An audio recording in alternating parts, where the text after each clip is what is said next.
ہمیشہ مظہر عباس صاحب لکھنے بولنے والوں کے لیے ایک آئیڈیل رہے ہیں. ان کو دیکھ کے ہم بولتے لکھتے اور سنتے ہیں, لہٰذا ایک بہت اہم اضافہ ہے. اب جو موجودہ تاریخ اور موجودہ جو حالات ہیں اس کے تناظر میں آپ کی یہ کتاب بہت ضروری تھی. میں نے کچھ آپ کی کتاب کے لیے ہی لکھا ہے اور آپ سب لوگوں کی نظر جو میں نے لکھا ہے مظہر صاحب کے لیے, اور اس کا عنوان رکھا ہے ہر خبر پر مظہر.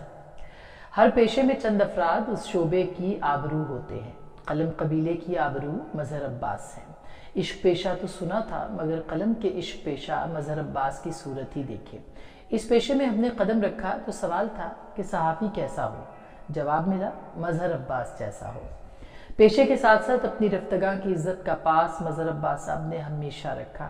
عزت کو امارت سے اور ہنر و علم کو نمود و نمائش سے بچائے رکھنا بھی مظہر عباس صاحب کا ہی خاصہ ہے.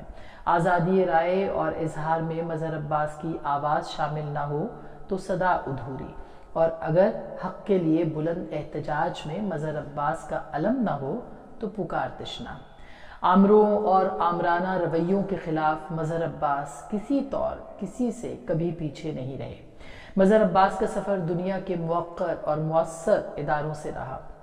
انگریزی روزنامے اسٹار سے شروع ہونے والے ستارے کی چال کئی مقامی اور عالمی اداروں تک رہی اور اب بھی کامیابی کے آسمان پر وسعتوں کو سمیٹے اپنی منزل کی جانب گامزن ہے. مظہر عباس اپنے خاندان کا وہ حوالہ ہیں جن پر خود خانوادے کو ناز ہے. مظہر عباس محض صحافی نہیں, ادب اور شاعری کے دلدادہ بھی ہیں, جو کم از کم اب صحافت سے منسلک بیشتر لوگوں کا خاصہ نہیں رہا. لاتعداد عمدہ شعر مظہر عباس کی گفتگو کا حصہ اور متعدد کتابوں کا علم نشستوں میں نظر آتا ہے. شہرت مگر قلمکاری ہی رہی اور ناز کے لیے ان کے یہی سامان بہت ہے.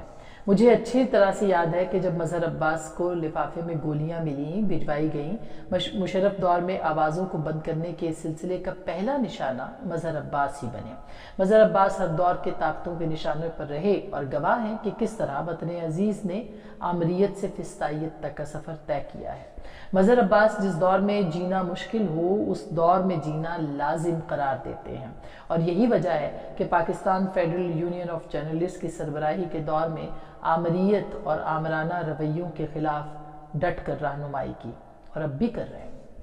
ہمارے محترم اویس توحید صاحب کا ایک جملہ مظہر عباس صاحب کے لیے قابل تحریر ہے کہ ہر خبر پر مظہر, یعنی کوئی بھی معاملہ ہو مظہر عباس اپنی قابلیت سے اس پر تبصرہ کر سکتے ہیں. کرکٹ جیسے کھیل پر بھی مظہر عباس کی ویسی ہی نظر ہے جیسی سیاست اور صحافت پر, البتہ ان کے اس فن پر توجہ نہ ہی انہوں نے دی اور نہ ہی ان کے چینلز اور اخبارات میں بیٹھے ساتھیوں نے. مظہر عباس ہماری پیڑھی کے صحافیوں میں پہلوٹی کے تبصرہ نگار اور صحافی ہیں, اور ان کے ہونے سے ہے قلم کا وجود.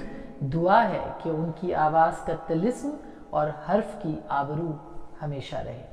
بہت بہت شکریہ, بہت سی نیک تمنائیں آپ کے لیے مظہر صاحب, اور خدا کرے کہ آئندہ چند سالوں میں 1-2 سالوں میں اور کتابیں آپ آئیں, بے تحاشا کتابیں آپ کی آئیں.